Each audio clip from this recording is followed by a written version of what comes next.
রসুল আরবি সাল্লাল্লাহু আলাইহি ওয়াসাল্লামের ৬০টি সহিহ হাদিস থেকে একজন মানুষের জীবনের মানবিকতা, সামাজিক দায়িত্ব এবং মুসলিম চরিত্রের স্বরূপ কীরকম হতে পারে, ৬০টা হাদিসের আলোকে এই বিষয়টা আমরা একদম সংক্ষিপ্ত সময়ে জেনে নেওয়ার জন্য চেষ্টা করব, যাতে করে আমি কেবলমাত্র একজন মানুষ এই পরিচয় নিয়ে না ঘুরে বরং আমি একজন আদর্শ মানুষ, আল্লাহ রাব্বুল আলামিনের কাছে গ্রহণযোগ্য মানুষ, যেই মানুষকে আল্লাহ রাব্বুল আলামিন মৃত্যুর সাথে সাথে জান্নাতের দুয়ার খুলে জান্নাতের পোশাক পরিয়ে কিয়ামত পর্যন্ত অপেক্ষা করাবেন নিজের ব্যবস্থাপনায়, এইরকম মানুষ, এরকম একটা চরিত্র নিয়ে যেন আমরা চলতে পারি।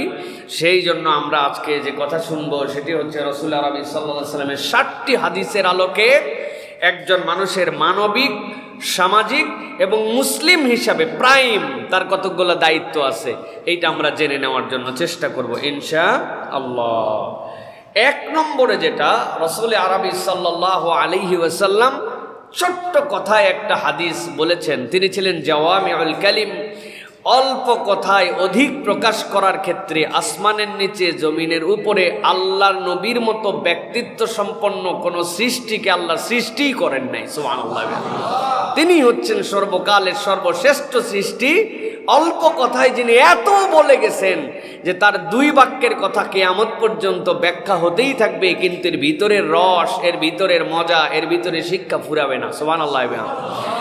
নবী করিম সাল্লাল্লাহু আলাইহি সাল্লাম বলছেন, তোমাদের মধ্যে সর্বোত্তম মানুষকে, তার পরিচয় জেনে রাখো, খায়রুন নাস আনফাউহুম লিন্নাস।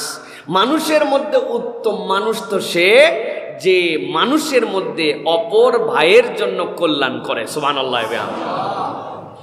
আল্লাহ রাব্বুল আলামিন কোরআনুল কারীমের মধ্যে বড় করে বলেছেন, দুনিয়ার মানুষ জেনে রাখো, আদম আলাইহিস সালাম থেকে কিয়ামত পর্যন্ত মানুষজন ধারাবাহিকভাবে কোনো না কোনো পয়গম্বরের পরে আসার কারণে ওই পয়গম্বরের উম্মতের পরিচয় নিয়ে থাকবে, কিন্তু মুহাম্মাদুর রাসূলুল্লাহ সাল্লাল্লাহু আলাইহি ওয়াসাল্লামের পরে আর কোনো উম্মত নাই। আল্লাহ বলছেন, আদম আলাইহিস সালাম থেকে ঈসা আলাইহিস সালাম পর্যন্ত কত হাজার বছর আগে দুনিয়া সৃষ্টি হয়েছে, আল্লাহ ছাড়া কেউ বলতে পারে না। আপনি যত প্রেডিকশন করেন, এগুলো একটা প্রেডিকশনের কোনো ভ্যালু নাই।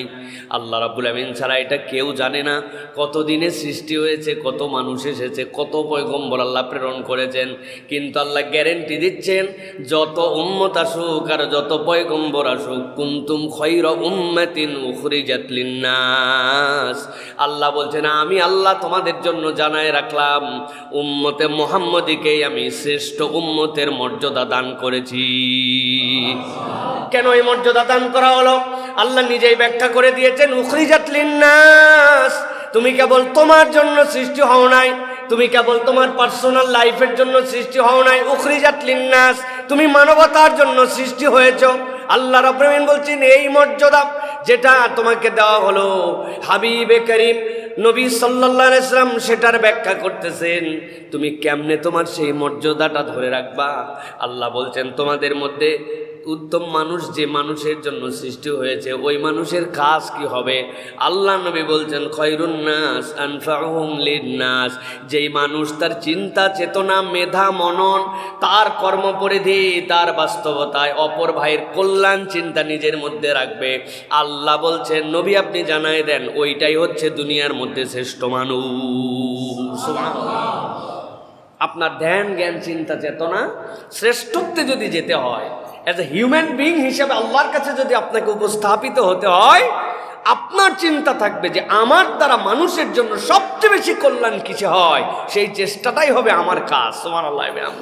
আমি যাই করি না কেন, সেই চেষ্টাটাই হবে আমার কাজ। গতকালকে একজন আলেম বলছিলেন চমৎকার একটা কথা, ছোট্ট কথায় আলেম, উনি অনেক বছর ধরে বুখারী পড়ান, বলছেন, ব্যবসা করো, ব্যবসাতে কোনো সমস্যা নাই, দুনিয়া করো, কোনো সমস্যা নাই, কিন্তু দুনিয়ার জন্য তোমার হাত হবে, দুনিয়ার জন্য তোমার এই হাত হবে, পা হবে, সব হবে, কিন্তু দিলটা আল্লাহর সাথে লাগানো থাকবে। এই হাত পায়ের কাজ ব্যবসা দিয়ে হয়ে যায়, আর দিলটা আল্লাহর সাথে জুড়ায় থাকবে, তো আপনার দুনিয়ায় অনেক বাস্তবতা থাকবে, কিন্তু আপনার দিলের জুড়ানো চিন্তা থাকবে যে আমার দ্বারা যেন অপর একটা ভাই, অপর একটা মানুষ যেন উপকৃত হয়। এই চিন্তা যার, নবী বলছেন শ্রেষ্ঠ মানুষের স্থান হচ্ছে তার। সুবহানাল্লাহ। আল্লাহ রাব্বুল আলামিন এই জন্য কোরআনুল কারীমের সূরা বাকারার মধ্যে বলছেন, দুনিয়ার মানুষ জেনে রাখো, وأنفقوا في سبيل الله ولا تلقوا بأيديكم إلى التهلكة وأحسنوا إن الله يحب المحسنين।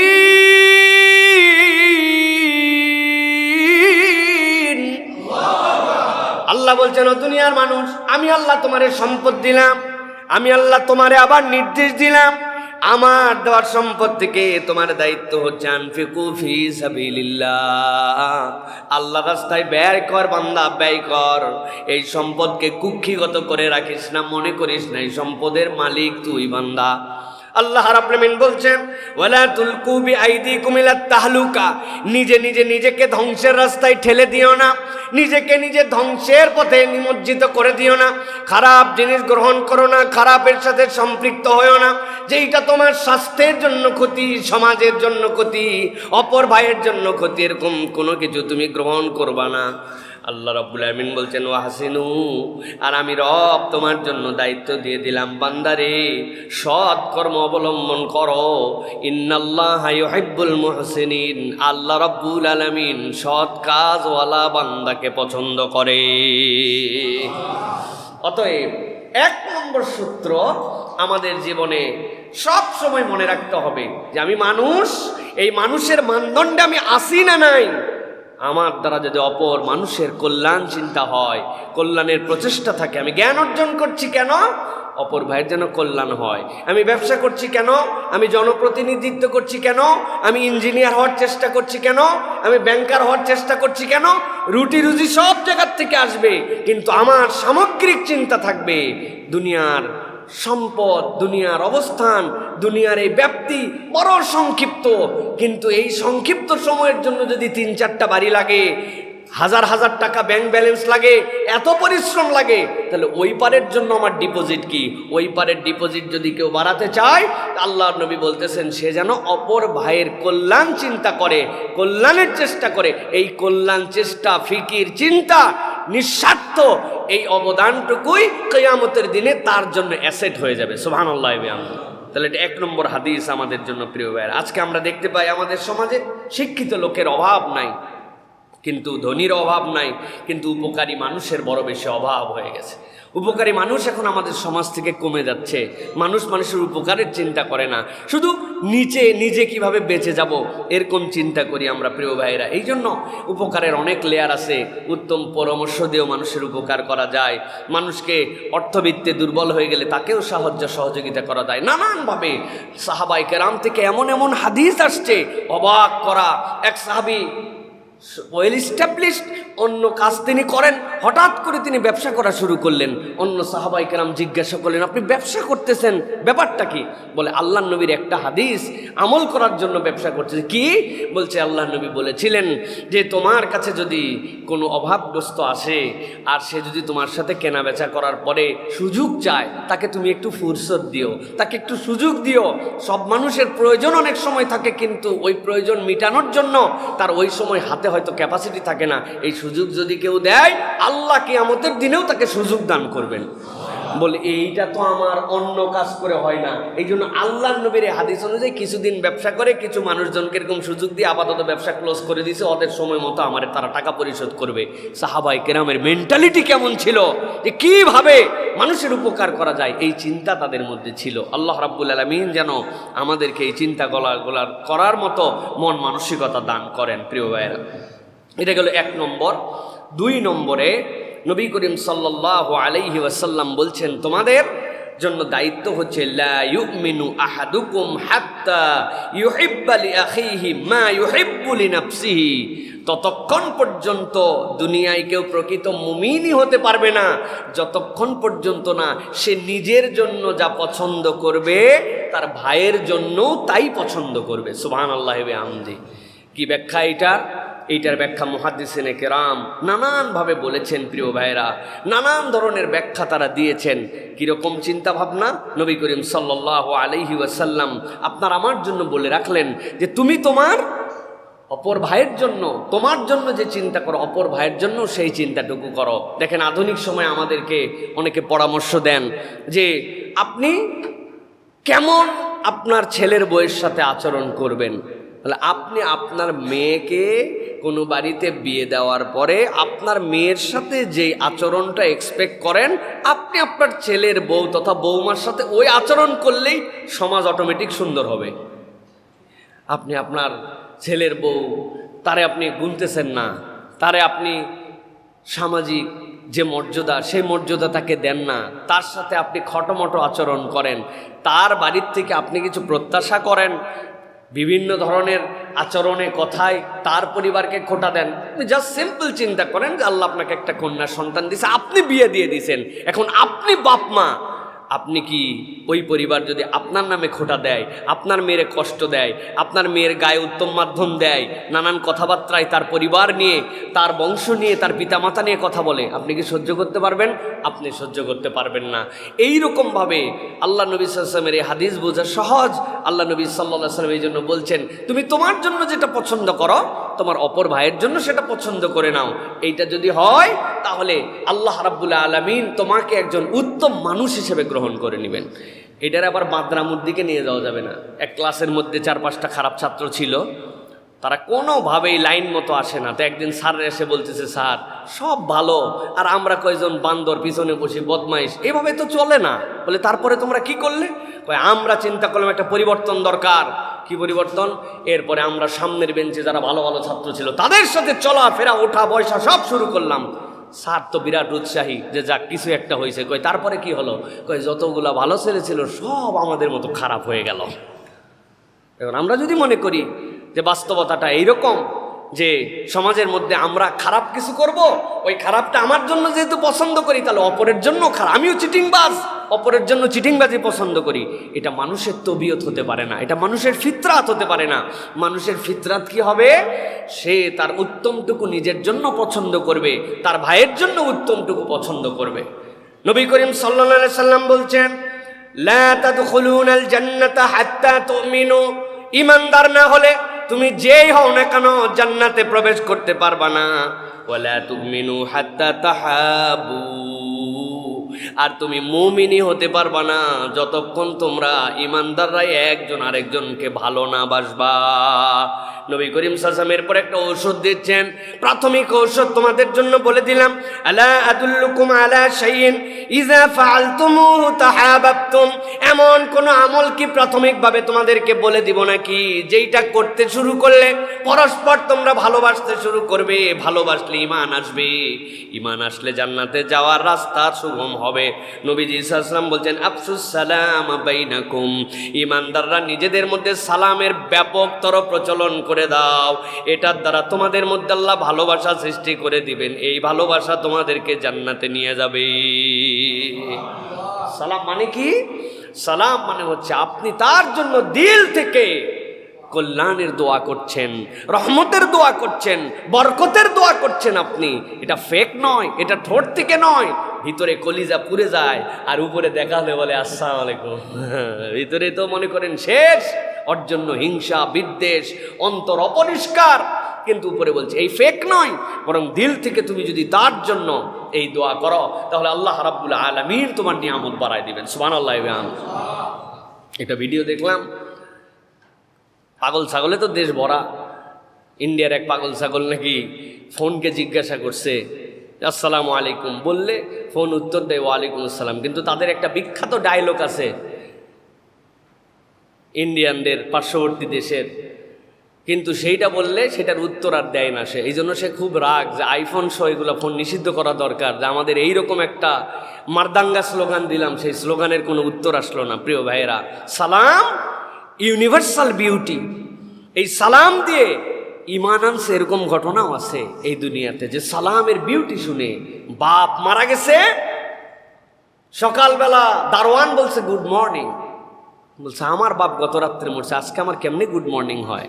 ড্রাইভার আসার পরে বলছে গুড মর্নিং, যে দেখে সেই গুড মর্নিং বলে। আর ওর বাপ মারা গেছে গত রাত্রে, অন্ত্যেষ্টি ক্রিয়ার জন্য সে যাবে এখন, যে কিভাবে এই মরণ হওয়ার পরে তার জন্য কিভাবে শেষকৃত্য অনুষ্ঠান করবে, এগুলো নিয়ে সে ব্যস্ত। আর যে দেখে সে তারে গুড মর্নিং বলে। এক ট্যাক্সি ড্রাইভার ট্যাক্সিতে ওঠার পরে তারে ভুল করে মুসলমান বেচারি সালাম দিয়েছে, আসসালামু আলাইকুম। ওর কাছে খটকা লাগছে যে কি বললো, ডু ইউ মুসলিম? ইয়েস। তুমি কি বললে? This is the first greeting of a Muslim. What's the meaning of that? Peace be upon you ইউ। বলছে, how do you know that my dad was died yesterday night? কীভাবে তুমি জানো যে গত রাত্রে আমার বাপ মরে গেছে? বলছে, আমি কেমনে জানবো? কয়, তুমি তাহলে বললে কেমনে যে আপনার পর শান্তি হোক, রহমত হোক, গড আপনার প্রতি ব্লেসিংস দেখ।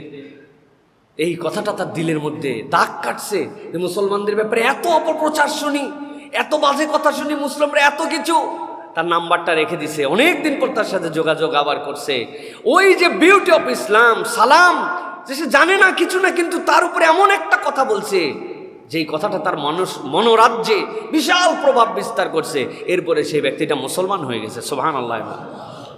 হ্যাঁ, আমি কেমনে মুসলিম হইলাম, এটা একটা সিরিজ আছে ইশাতে ইসলাম কুতুবখানার থেকে, এটা একটা পাবলিকেশন আছে। প্রায় 500 নন মুসলিম কিভাবে তারা ইসলাম দেখে, ইসলামের ছোট্ট ছোট্ট বিধান দেখে মুসলমান হয়েছেন। সুতরাং প্রিয় ভাইয়েরা, আমরা প্রকৃত মুমিন হওয়ার জন্য নিজের জন্য যেটা পছন্দ করব, আমি নিজে ধোঁকা নিতে পছন্দ করি না, তাহলে অপর ভাই আমার দ্বারা ধোঁকাবাজি হোক।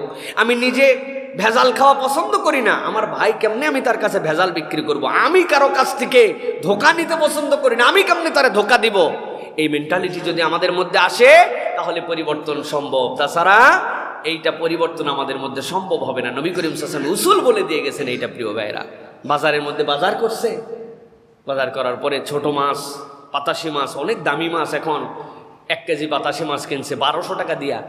কেনার পরে সন্দেহ হয়েছে, 1200 টাকা দিয়ে মাছ কিনলাম, ওজন তো কম কম লাগে। বাইরে যায় অন্য জায়গায় মাপাইছে, মাপাই দেখে যা ভাবছিল তাই, 750 গ্রাম পার হয়, 800 গ্রাম হয় না। আইসে ধরছে, বদমাইশ, এত দামি মাছ তুই ব্যাক করলে 1 কেজির জায়গায় 800 গ্রাম দিয়ে আমারে ধোকা দিলি। মাশাআল্লাহ বলতেছে, আকাশের দিকে তাকায় দেখেন চৈত্র মাস, কি রোদের রোদ, হাই রে গরমের গরম। মাথা ঠিক আছে? মাথা ঠিক না থাকলে গরমে একটু ভুলভাল হয়। যে বেটা কিনছে ওই বলছে, ভাই বুঝলাম তোর মাথা ঠিক নাই, কিন্তু একটা জিনিস বুঝলাম না, এত গরম, মাথা ঠিক নাই, 1 কেজির মাল তুই 800 গ্রাম দিলি, 1 কেজির মাল তুই 100 কেজি দিলি না কেন? কয়, গরম হলেও কি অত গরম হয়েছে?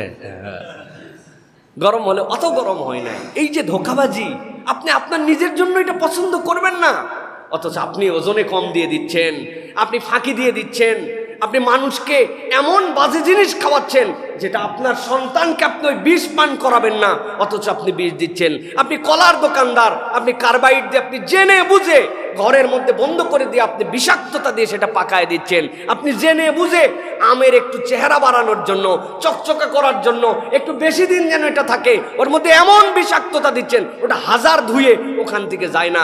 এমন হেভি মেটাল ইউজ করতেছেন যেটা কিডনির রোগীদেরকে বাংলাদেশের প্রত্যেকটা ঘরে ঘরে সৃষ্টি করে দিচ্ছে, একটা করে কিডনির রোগী হয়ে যাচ্ছে তারা। হাজার হাজার মানুষ কি কারণে অসুস্থ হচ্ছে ডাক্তার আইডেন্টিফাই করতে পারে না। তার শরীরের মধ্যে এগুলো জার্ম ঢুকে গেছে, যে এইগুলা মানুষ কল্পনা করতে পারে না, এইগুলো আমি দিচ্ছি। আল্লাহ নবী সাল্লাল্লাহু আলাইহি ওয়াসাল্লাম এই জন্য বলছেন, লা ইউমিনু আহাদুকুম হাত্তা ইউহিব্বা লিআখিহি মা ইউহিব্বা লিনাফসিহি। তুমি তোমার অন্তরের জন্য যা পছন্দ করো ওইটা অপর ভাইয়ের জন্য যদি পছন্দ না করো তাহলে তুমি মুমিনই হতে পারো নাই। আমার নামাজ, আমার কালাম, আমার হজ, আমার দান, আমার যাকাত, আমার নফল ইবাদত, আমার দাড়ি টুপি কোথায় যাচ্ছে? তাহলে আমি তো মুসলমানের তালিকার থেকে বের হয়ে গেছি। এই জন্য খুব সাবধান হতে হবে প্রিয় ভাইরা। মায়ের কিন্তু মুসলমানদের ডবল হবে। কিভাবে? ভাই সাধারণ চোর চুরি করছে, জুতা ধরা পড়ছে, ধোলাই দিয়ে দিয়েছেন, পুলিশে দিয়ে দিয়েছেন, কিন্তু পুলিশের ইউনিফর্ম পরে চুরি করছে।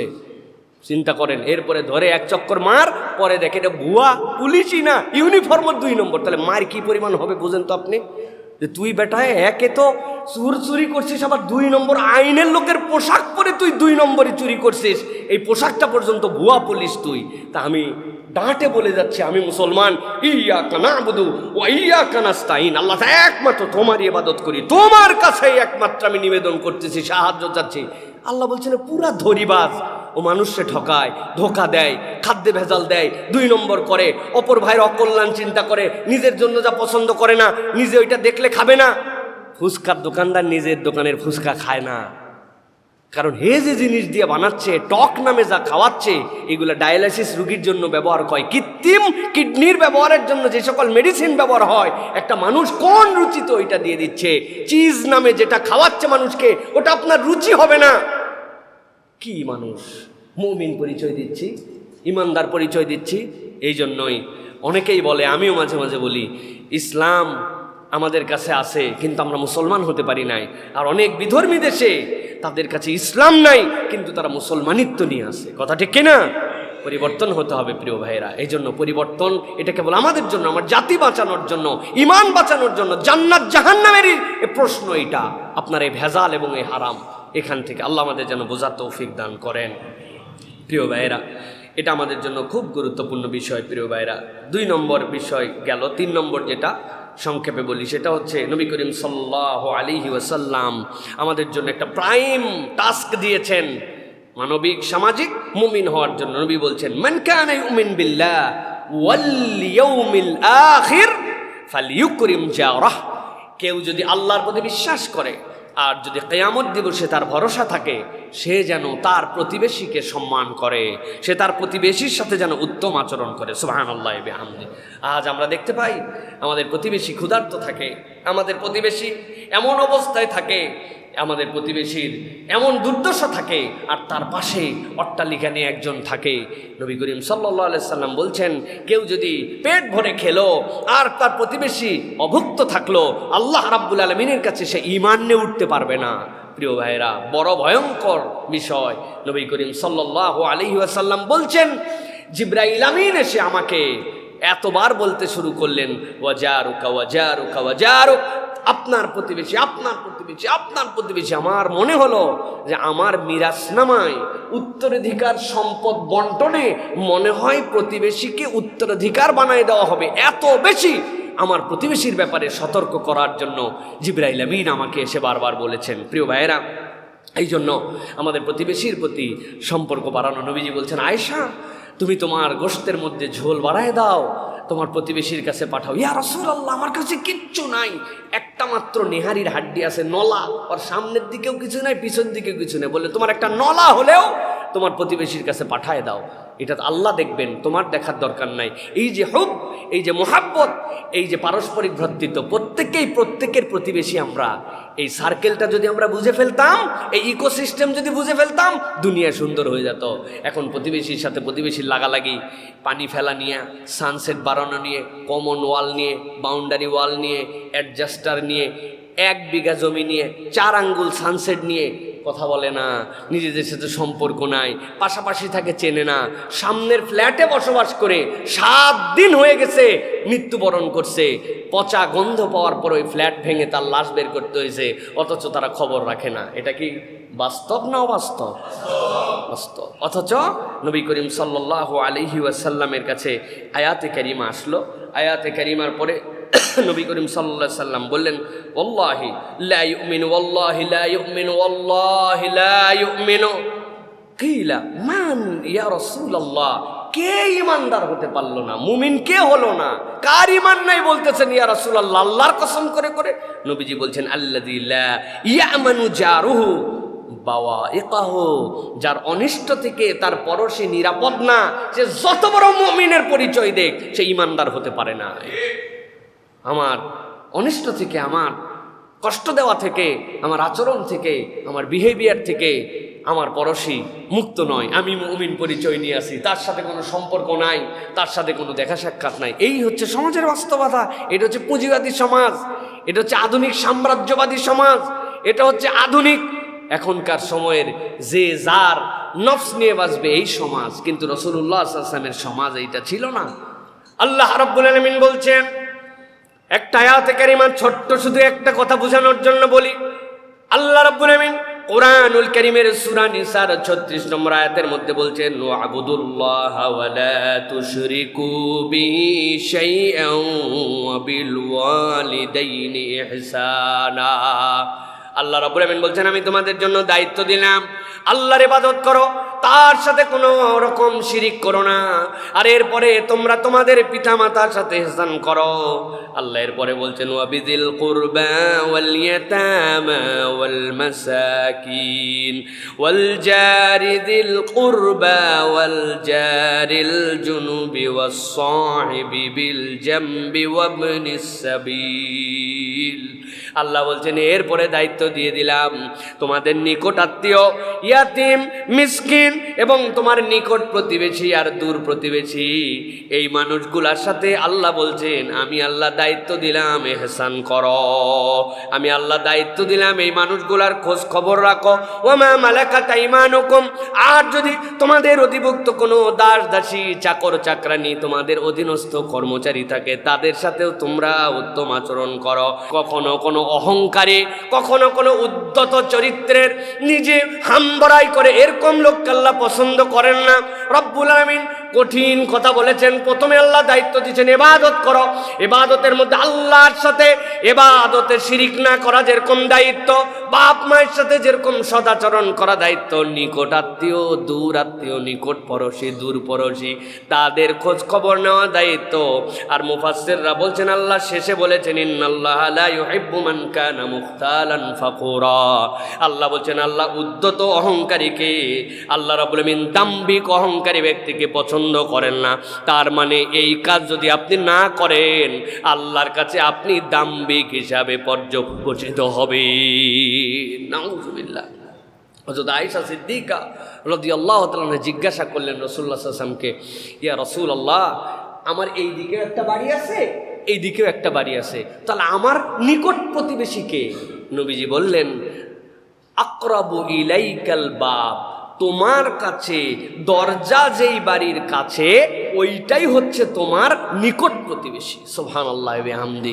আমার বাড়ির চারিদিকেই আছে, তা আমি কার কাছে নিকট প্রতিবেশী হবে? এই যে প্রতিবেশীর সাথে সম্পর্ক স্থাপন করা, ভালোবাসা। আপনাদের কাছে বহুবার গল্প শুনিয়েছি। আমার মা আমাকে পাট শাক রান্না করার পরে দিতে পাঠাইছে পাশে বাড়িতে। আমি তো পাট শাক নিয়ে যাব না, কারণ আগের পাট শাক যে তিতার তিতা, এখনকার পাট শাক আর তিতা নাই। আগে কৃমি হলে পাট শাক খাওয়াতো। কি ভাই, পূর্বের লোকজন আছেন? আমার তো খুব বেশি বয়স না, এটা হোহা করেন আপনারা, তাছাড়া লোকজন মনে করবে হুজুর আন্দাজি বলতেছে। হ্যাঁ, আগে কৃমির ওষুধ ছিল। এই সময়ে আনারসের চিকন ভিতরের যে মুখের পাতা যেগুলো নিচে সাদা, ওগুলো সেইচা এর মধ্যে রস বান করে এর মধ্যে বাচ্চাদেরকে খাওয়াতো। আপনাদের মনে খাওয়ায় নাই, কিন্তু আমাদেরকে এগুলো খাওয়াইছে। খাওয়াইছে শশা? এই যে আমার একটা লোক পাইছি, একটা ঠিক ঠিক করে উঠছে। আমার মা বলছে যাও লাল শাক নিয়ে যাও, এই পাট শাক নিয়ে যাও। না, এই শাক নিয়ে যাও যাবে, আন্দাজি তিতা শাক মানুষের বাড়িতে দেয় নাকি? বলে গাধা কোথাকার, আমার বাড়িতে আজকে প্রথম পাট শাক রান্না হয়েছে, পাশের বাড়িতে দিবসের তিতা না মিষ্টি তোর দেখার দরকার কি? তোরে বলছি তুই দিয়ে আয়। আগে তিতা পাট শাক মানুষের বাড়িতে দিয়ে আসতো। হ্যাঁ, একটা পেয়ারা আব্বা লাগাইছে, কাজী পেয়ারা, এত বড় একটা পেয়ারা হয়েছে। ওই পেয়ারা 4 ভাগ করছে মা করে, ওই পেয়ারা 2 চাকা করে পাশের বাড়িতে পারছে। আমি বললাম মা, কাটা পেয়ারা জীবনে মানুষের বাড়িতে দেয় এইরকম জীবনে দেখি নাই, তোমার সব দুনিয়ার আলগামি। মা বলছে আর থাবড়া ঠিক করে দেবো ব্যাককল কোথাকার। এই পেয়ারা আল্লাহ আমাদের বড় একটা পেয়ারা দিয়েছে। আশপাশের মানুষজন তারা প্রত্যেকবার আমার বাড়িতে আসছে, দেখছে, গেছে। এই ছিল ভালোবাসা, এই ছিল সৌহার্দ্য। আর এখন সামনাসামনি ফ্ল্যাট, খবর রাখে না। আপন ভাইয়ের খবর রাখে না। এটুকু কি নিয়ে কবে মন কালাকালি হয়েছে, এরপরের থেকে তার সাথে আর ফোন ধরে না, ফোন করে না। কথা ঠিক কিনা প্রিয় ভাইয়েরা? এই জন্য প্রিয় ভাইয়েরা, আমাদের জন্য এই জিনিসগুলি আমাদেরকে খুব বেশি সতর্ক হতে হবে। পরশির একটা উপকারের ব্যাপারে নবী করিম সাল্লাল্লাহু আলাইহি ওয়াসাল্লাম একটা হাদিস বলেছেন, সেটা বলি। নবী করিম সাল্লাল্লাহু আলাইহি ওয়াসাল্লাম বলছেন ইশফাউ তুজাওয়ার ওয়া ইয়াকদিয়াল্লাহু লানা ওয়া ইয়াকদিল্লাহু আলা লিসানি নবিয়িহি মা ইয়াশা। নবীজি বলছেন তোমার যদি সুযোগ থাকে তাহলে কোনো ভাইয়ের জন্য সুপারিশ করো, আল্লাহ তার নবীর মুখ দিয়ে যা ফায়সালা তাই বের করে নেন। তার মানে নবী যেটা বলেন ওটাও শরীয়ত, আল্লাহ নবীরটাও শরীয়ত। বলছেন তোমার যদি সুযোগ থাকে তাহলে নবী করিম সাল্লাল্লাহু আলাইহি ওয়াসাল্লাম বলছেন আশফাউ তুজারু, তুমি তোমার সুযোগ থাকলে কল্যাণের জন্য কারোর জন্য সুপারিশ করে দিও। তোমার এই কথাটা বললে কাজ হয়ে যায়, তুমি একটু আগায় আসলে একজনের উপকার হয়ে যায়, তুমি একটু ইনিশিয়েটিভ নিলে ওই কাজটা হয়ে যায়। আমার টাকা পয়সা নাই কিন্তু আমি একটু উদ্যোগ নিলাম। আল্লাহ নবী বলছেন এটা নিও। আল্লাহ রাব্বুল আলামিন রাসূলুল্লাহ সাল্লাল্লাহু আলাইহি ওয়াসাল্লামের মুখ দিয়ে শরীয়ত বানাই দিয়েছেন আপনার আমার জন্য। সুতরাং আমাদেরকে পরশের সাথে সুসম্পর্ক রাখতে হবে। চতুর্থ যেটা বলবো, 7 নম্বরের 4 নম্বর যেটা, নবী করিম সাল্লাল্লাহু আলাইহি ওয়াসাল্লাম বলছেন, আর রাহিমুনা ইয়ারহামুহুমুর রহমান ইরহামু মান ফিল আরদ ইয়ারহামকুম মান ফিস সামা। আল্লাহ নবী বলছেন, যারা দয়া করে পরম দয়াবান আল্লাহ রাব্বুল আলামিন তাদের প্রতি দয়া করেন। ইরহামু মান ফিল আরদ, জমিনে যারা আছে তাদের প্রতি দয়া করো। ইরহামু মান ফিস সামা, যিনি আসমানে আছেন আসমান ওয়ালা ইয়ারহামুকুম, তোমাদের প্রতি দয়া করবেন। সুবহানাল্লাহ ওয়া আমিন। দয়ার উপরে কোনো ধর্ম নাই, কথাটা একদম বাস্তব। ইসলাম আপনাকে আমাকে এই কথার উপরেই দিন দিয়েছে, দয়ার উপরে কোনো ধর্ম নাই, এটাই ধর্ম, দয়াই ধর্ম। নবী করিম সাল্লাল্লাহু আলাইহি সাল্লাম আপনার আমার জন্যই দায়িত্ব দিয়ে গেছেন। এই দয়াই যে ধর্ম, এটাকে বানানো কথা না। আল্লাহ রাব্বুল আলামিন সূরা আরাফের মধ্যে বলেছেন, ওয়া রাহমাতি ওয়াসিআত কুল্লা শাই, আমার রহমত সব কিছুকে পরিবেষ্টন করে আছে। সুবহানাল্লাহ। তাহলে আপনি যখন মানুষের প্রতি দয়া করবেন, প্রাণীর প্রতি দয়া করবেন, নিজের প্রতি দয়া করবেন, যেখানেই দয়া করবেন, আপনি যখন দয়া করবেন আপনি বুঝবেন যে আল্লাহ রাব্বুল আলামিনের সূত্রের সাথে আপনার সূত্রটা মিলে গেছে, আল্লাহ রাব্বুল আলামিনের সূত্রের সাথে আপনার সম্পর্কটা সম্পর্কিত হয়ে গেছে। এই জন্য মানুষের আসমানওয়ালার কাছ থেকে দয়া পাওয়ার জন্য প্রধান শর্ত হচ্ছে জমিনওয়ালাদের প্রতি দয়াদ্র হওয়া। ইমানদারের চরিত্রই হবে সে ক্রুয়েল না, সে কখনো নিষ্ঠুর না, সে কখনো এরকম না যে তার মধ্যে দয়া নাই, তার ভাবটাই থাকবে দয়ার। রেগে যাবে, মাঝে মাঝে আচরণ বিরূপ হয়ে যাবে, এটা তো মানুষ, কিন্তু যখন সে বুঝবে আবার তার মধ্যে দয়া কাম ব্যাক এগেইন, সে আবার দয়াদ্র হয়ে যাবে। ছোট থেকে বড় সব প্রাণীকুলের প্রতি দয়া করা আল্লাহ রাব্বুল আলামিন আপনার আমার জন্য দায়িত্ব দিয়েছেন। নবীজি সাল্লাল্লাহু আলাইহি ওয়াসাল্লাম বলেছেন, ফিকুল্লি কাবিদিন রতবাতুন আজরুন, জমিনের যত প্রাণ আছে এই প্রাণের প্রতি দয়া করা পর্যন্ত তোমাদের জন্য দায়িত্ব। আপনি অযথায় কোনো কষ্ট দিবেন না কাউকে, অযথায় আপনি কোনো কিছু প্রতি ক্রুয়েলিটি দেখাবেন না, কারণ নাই। একটা গাছের পাতা ছিঁড়ে নিয়ে চলে গেছি আমি, কোনো কারণ নাই। কয়টা পিঁপড়া যাচ্ছিল, পাদ একটু ডলে দিলাম, কারণ নাই। কুত্তার একটা ঢেল দিয়ে দিলাম, কারণ নাই। আমি তার প্রতি ক্রুয়েলিটি করলাম, এই ক্রুয়েলিটি দেখতে চাই, পছন্দ করি না। আমি অনেক সময় এই কথা বলি, আপনাদের অনেকের এই কথা পছন্দ হয় না। এর আগে একটা গাছের ধর্ম কি? একটা গাছের ধর্ম কি 4 ছাদের উপরে হওয়া না মাটির সাথে সম্পর্কিত হওয়া? ফিতরাত কি? ফিতরাত সে মাটির সাথে থাকবে, আল্লাহ সৃষ্টি করেছেন সে মাটির সাথে থাকবে।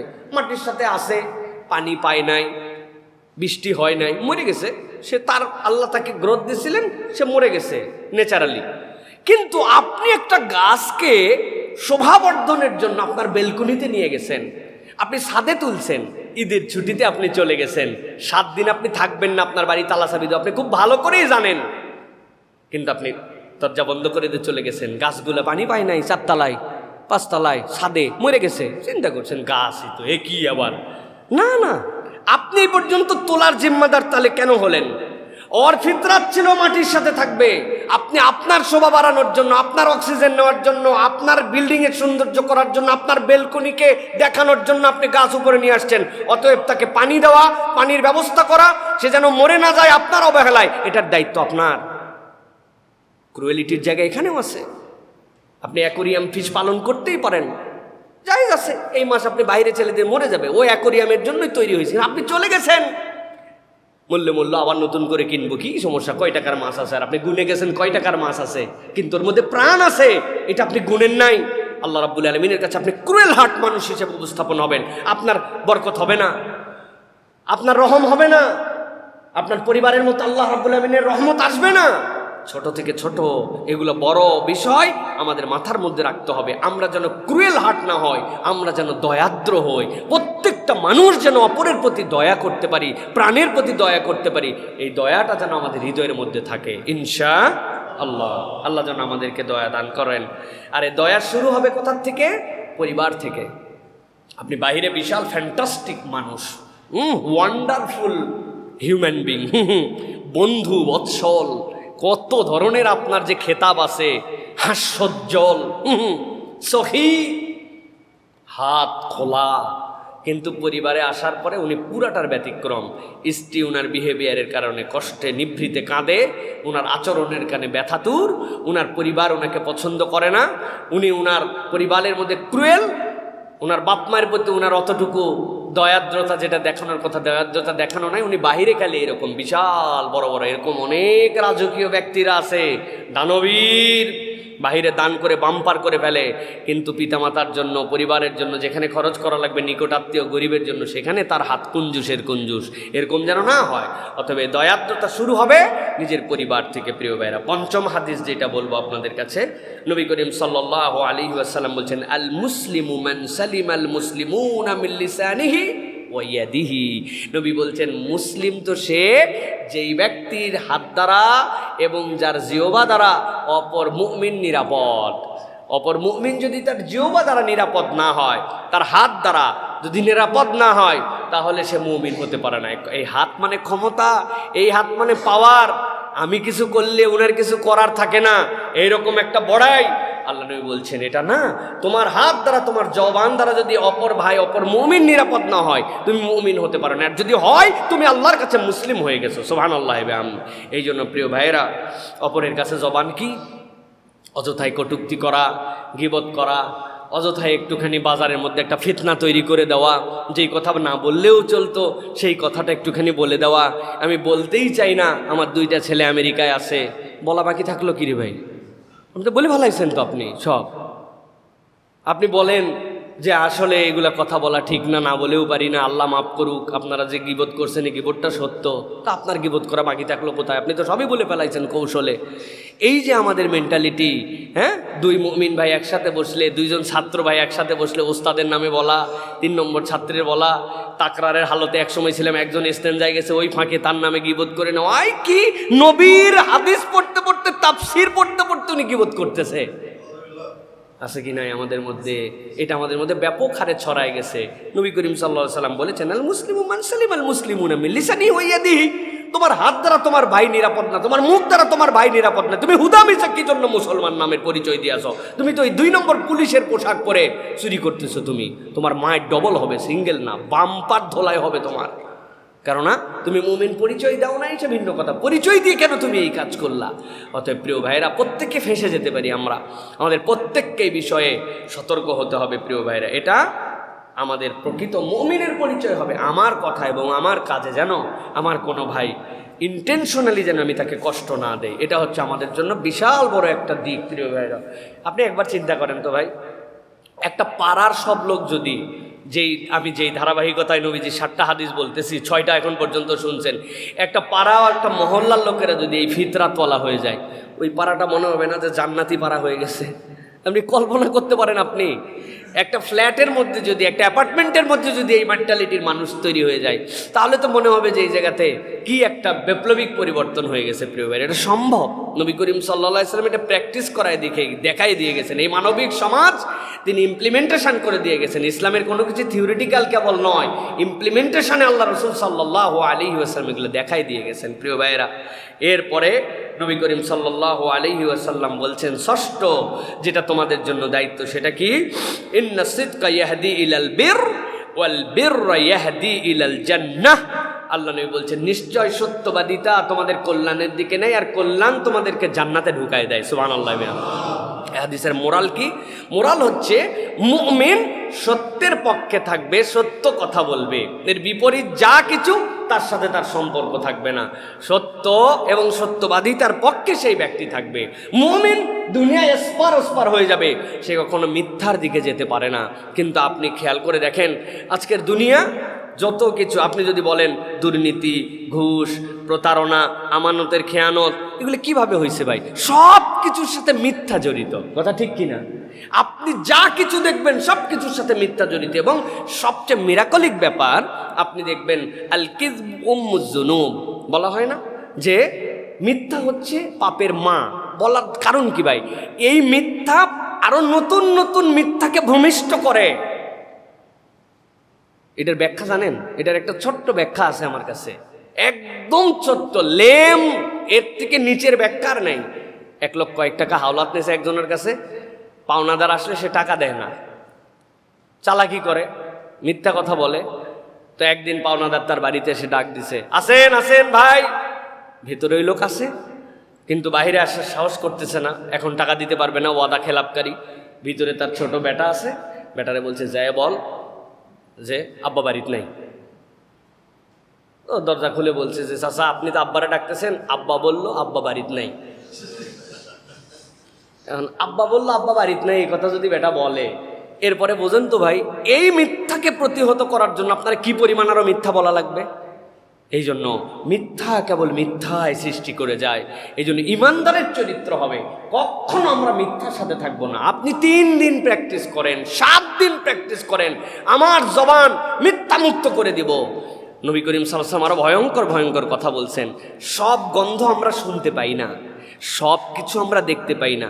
একটা মানুষকে দাঁড় করায় রাখার জন্য আল্লাহ 22টা ফেরেশতাকে সামগ্রিকভাবে দায়িত্ব দিয়ে রাখছেন। দেখতে পাইতো না ফেরেশতা, হরহর করে হাইটে বেড়ায়। ইসি আল্লাহ, অল্পের জন্য চোখটা বেঁচে গেল। আপনি মনে করছেন এমনি বেঁচে গেল? আপনার চোখে লাগার হার বেশি না বাঁচার হার বেশি? হিসাব করে দেখেন বাড়ির যায়। আর একটু হলেই গেছিলাম, এই হার বেশি না লাগার হার বেশি? লাগে একবার, বাঁচেন 99 বার। আল্লাহ রাব্বুল আমিন ফেরেশতাদের প্রোটেক্ট করেন। এটা বলার উদ্দেশ্য হচ্ছে সবকিছু আপনি দেখেন না। নবীজি বলছেন কোন মানুষ যখন মিথ্যা কথা বলে তার মুখ দিয়ে এমন দুর্গন্ধ বের হয়, ওই গন্ধ তুমি চিনতে পারো না, কিন্তু এটার স্মেল আছে, ওইটার দুর্গন্ধ আছে। আমি একবার কোন জায়গায় ক্যালিফোর্নিয়ায় অথবা কোনো এক জায়গায় একটা সায়েন্স মিউজিয়ামে, ক্যালিফোর্নিয়াতে সায়েন্স মিউজিয়ামে গেছিলাম। যাওয়ার পরে বলে যে হুজুর এটার সামনে দাঁড়ান। কি বলে? এটা হচ্ছে থার্মাল, আপনার শরীরের কোন কোন অংশতে হিট বের হচ্ছে আপনি এখানে ডিটেক্ট করে দেখতে পারবেন দাঁড়ালে, যে আপনার সবচেয়ে। আমি তো সামনে দেখায় দেখি পুরা শরীর আমার অবয়বটা ছায়ার মতো হয়ে গেল, আর পুরাটাই হচ্ছে কমলা কালার আর লাল কালার, সব জায়গার থেকে হিট বেরোয় মানুষের। সুবহানাল্লাহ বিহামদিহি। তো এটা তো আমি দেখতে পাই না, কিন্তু আমার হিট বের হয়ে মেটিনে ডিরেক্ট হয়ে যাচ্ছে। নবী করিম সাল্লাল্লাহু আলাইহি ওয়াসাল্লাম বলছেন মিথ্যা কথা বলো, তোমার মুখ দিয়ে এমন দুর্গন্ধ বের হয় তোমার ফেরেশতা তোমার কাছে থাকে না। তুমি আল্লাহর কাছে দোয়া করো, তোমার দোয়া কবুল হয় না, তোমার আমল কবুল হয় না, কিচ্ছু কবুল হয় না। ওই দুর্গন্ধে ফেরেশতা তোমার কাছে থাকতে পারে না। এই গন্ধ যদি সত্যি সত্যি আক্ষরিক অর্থে আমাদের আতর যেরকম সুগন্ধ, এর ব্যতিক্রম কোনো বদগন্ধ হতো, তাহলে এই মসজিদে আজকে বসে থাকার সুযোগ আমাদের ছিল না। কথা ঠিক কিনা ভাই? আমাদের মধ্যে মিথ্যা আছে না নাই? তবে মাঝে মাঝে মিথ্যা বলা লাগে। আধুনিক দুনিয়ায় একটা ব্যবসা করবেন আপনি, মিথ্যা ছাড়া কেমনে চলবে ভাই? তাই না? এটা ব্যবসা মিথ্যা বলা লাগে। আমাদেরকে বুঝায় অনেকে এরকম করে। প্রিয় ভাইরা, আল্লাহ আমাদের সকলকে মিথ্যা থেকে হেফাজত করেন। নবীজি কি বলেছেন তাহলে? ইন্নাস সিদকা ইয়াহদি ইলাল বির।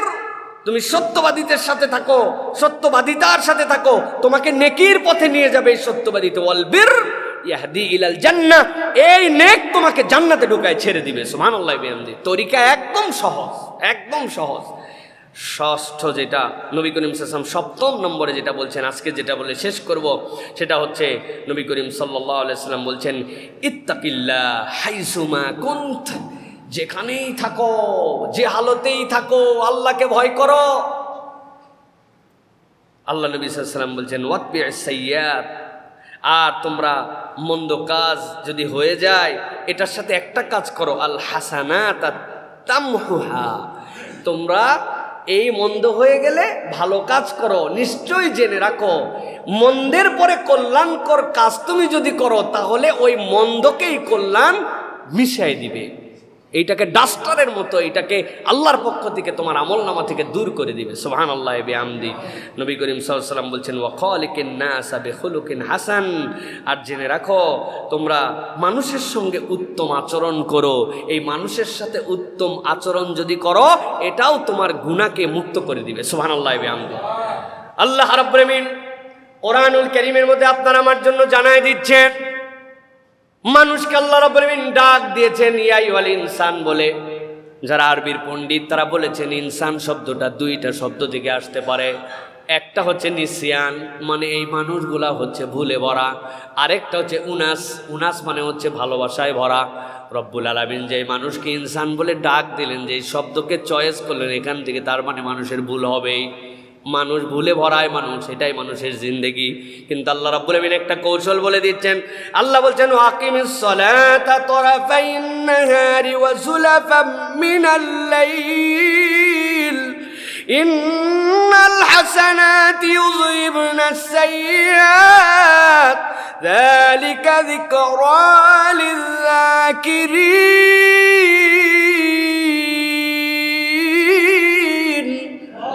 আল্লাহ বলছেন, ও দুনিয়ার মানুষ, আমি তোমাদের জন্য জানাই দিয়ে রাখলাম যে আল্লাহ মানুষকে সৃষ্টি করলেন, ওই আল্লাহ বলছেন ওয়াকিমিস সালাহ তরাফাইন নাহার ওয়া যুলাফাম মিনাল লাইল, দিনের উভয় প্রান্তের নামাজ বাদ দিও না। একটা তোমার জন্য ফজর আর একটা তোমার জন্য এশা, এই দিনের দুই প্রান্তের নামাজ কখনো বাদ দিও না। আল্লাহ বলছেন এইটা তোমার জন্য বিশাল বড় কল্যাণ। আল্লাহ রাব্বুল আলামিন বলছেন ওয়া যুলাফাম মিনাল লাইল, আর রাতের কিছু অংশ সালাত তুমি আদায় করো। এইটার ব্যাখ্যা দুইটা, ফরজ নামাজের দিক দিয়ে এশাও হতে পারে রাতের প্রথম নামাজ, আবার রাতের মধ্যে তাহাজ্জুদের নামাজ। আল্লাহ বলছেন তুমি সব সালাতে সংরক্ষণ করবে, এইগুলাকে স্পেশাল মর্যাদা দিয়ে রেখো। আল্লাহ বলছেন ইন্নাল হাসানাত ইউযহিবনাস সাইয়্যাত, সারাদিন যা পাপ করো বান্দা, সন্ধ্যার ওই নামাজ ওটা যদি হাসানাত হিসাবে মঞ্জুর হয়ে যায়, আর সারা রাত্রের অংশে যদি তোমার ভুল হয়, ওই সকালের অংশের ফজরের সালাত যদি হাসানাত হিসাবে কবুল হয়ে যায়, আল্লাহ বলছেন আমি তোমার জন্য জানাই দিয়ে রাখলাম তোমার যাবতীয় অন্যায়গুলোকে হাসানাত দ্বারা আল্লাহ মিটায় দিবে। আল্লাহ এই জন্য বলছেন যালিকা যিকরা লিয-যাকিরিন, যারা আল্লাহর উপদেশ মেনে নেয় তাদের জন্য এর মধ্যে গভীর জ্ঞান সম্পন্ন কথা ঢুকায় দিছি। সুবহানাল্লাহ। অতএব প্রিয় ভাইয়েরা, ভুল আমাদের হতেই পারে, কিন্তু ভালো কাজ করে ওইটাকে কাটাকাটির খেলায় নিয়ে চলে আসতে হবে। আমার একটা মিথ্যা হয়ে গেছে, যা আর বলবো না, এমন কিছু সাদাকা করলাম, আমার একটা গুনাহ হয়ে গেছে, তওবা করলাম, সাথে এমন কিছু সাদাকা করলাম, এমন কিছু ভালো কাজ করলাম যে আমার যেন ওই গুনাহটা মিশে যায়, মানে ওইটা যেন বরাবর না থেকে একটু যেন ভালো দিয়ে আমি ওইটাকে ডিফিট করে দিতে পারি, ওইটাকে যেন আমি আরও ক্রেডিটের জায়গায় নিয়ে আসতে পারি। আল্লাহ যেন আমাদেরকে তৌফিক দান করেন প্রিয় ভাই। এই জন্য আমরা সামারিতে বলবো, আমাদের সমাজের পরিবর্তনের সূচনা নিজের পরিবার থেকে আমাদেরকে করতে হবে, নিজেদের পরিবারকে নৈতিক শিক্ষা দিতে হবে। এগুলো কেবল শুনে গেলাম এরকম নয়, শুনতে তো মজাই লাগে আলহামদুলিল্লাহ, শুনতে যদি ভালো না লাগে, খুতবার প্রতি যদি আকর্ষণ না থাকে, এই কোরআনের কথা যদি 9:30 মানুষ আসে, হ্যাঁ 10টার থেকে আসে, এরপরে কিছু মানুষ কথা শোনার জন্য আপনার পাশ দিয়ে আসলে আপনার আমার বিরক্ত লাগে, এত আগে আসলাম, আপনি আগে এসে দেখেন, তো এইটা তো ভালো লাগে জন্যই আপনারা এরকম করে বসে থাকেন। কিন্তু এই ভালো লাগা কেবল এইটুকুর মধ্যে যেন সীমাবদ্ধ না হয়, বরং ভালোটা যেন ইমপ্লিমেন্টেশনে যায়, এই কথাগুলি যেন আমাদের বাস্তব জীবনে প্রতিফলিত হয়। একটা মানুষ যদি চিন্তা করি যে পরিবর্তন হব আমি ইনশাআল্লাহ, এই জন্য আমি আপনাদেরকে অনেকবার বলেছি, খালি শুনেন না, একটু নোট করে নিন। প্রত্যেকের ফোনে নোট আছে, একটা পয়েন্ট নোট করে নিলেও নিজের কাছে মনে হয় যে এই জিনিসগুলো আমি শিখে নিলাম, আমি নিরেট কেবল শুনলাম না। আল্লাহ যেন আমাদেরকে এর উপর আমল করার তৌফিক দান করেন।